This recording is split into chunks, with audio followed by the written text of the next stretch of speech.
தேகபலம் தாயென்றால் அவரும் தேகத்தை தந்திடுவார். பாதபலம் தாயென்றால் அவரும் பாதத்தை தந்திடுவார்.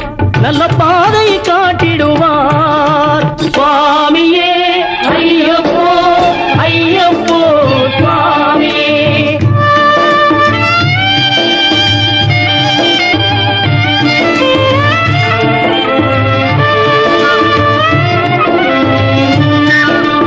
சபரி பீடமே வந்திடுவார்.